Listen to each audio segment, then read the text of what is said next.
Hello, ഇവർക്കും പുതിയൊരു വീഡിയോയിലോട്ട് സ്വാഗതം. മെച്ചൂറിച്ച് അപ്പോൾ നമ്മൾ നോക്കാൻ പോകുന്നത് നമ്മുടെ Dominic and the ladies purse സിനിമയുടെ ടീസർ ഡേറ്റ് എന്നാണെന്നുള്ള കാര്യമാണ്.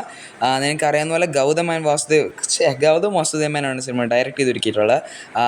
ഇതിൽ മമ്മൂട്ടിയാണ് നായകനായിട്ട് വരുന്നത്. നിങ്ങൾക്ക് ഒഫീഷ്യലി അറിയാമായിരിക്കുമല്ലോ, പറയേണ്ട കാര്യമില്ല. അപ്പോൾ തുടരും സിനിമയുടെ ഒരു ഓൾമോസ്റ്റ് ക്ലാഷ് റിലീസായിട്ടാണ് സിനിമ ഇറങ്ങുന്നത്. 7 ദിവസം ഡിഫറൻസ് കണ്ട് ഇടയ്ക്ക് വെച്ച് വരുന്നുള്ളൂ.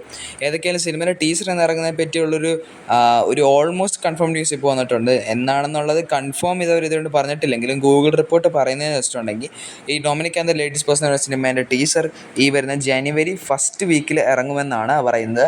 കാരണം സിനിമയുടെ റിലീസ് വരുന്നത് ജനുവരി 23rd ആണ്. അത് ഇപ്പോൾ കൺഫേം ആയി വന്നിട്ടുണ്ട്. ഏതെങ്കിലും ജനുവരി 1st വീക്ക് അല്ലെങ്കിൽ 1st വീക്ക് കഴിഞ്ഞ് 2nd വീക്കിലോ കിടക്കുന്ന ആ സമയത്ത് തന്നെ സിനിമേൻ്റെ അടുത്ത ടീസറോ ട്രെയിലറോ അല്ലെങ്കിൽ എന്തെങ്കിലും ഒരു അപ്ഡേറ്റ് നമുക്ക് പ്രതീക്ഷിക്കാമെന്ന് തന്നെയാണ് പറയുന്നത്. ഇനി ഏതൊക്കെയാലും അപ്ഡേറ്റുകളൊന്നും വരാനില്ല. സിനിമ റിലീസ് അടുത്തില്ല, 1 മാസത്തിനുള്ളിൽ തന്നെ ഉണ്ട്. അപ്പോൾ ടീസർ തന്നെയായിരിക്കും വരുന്നത്. അപ്പോൾ നമുക്ക് അത്രേ ഉള്ളൂ പറയാം. മറ്റൊരു വീഡിയോ കാണാം. ബൈ.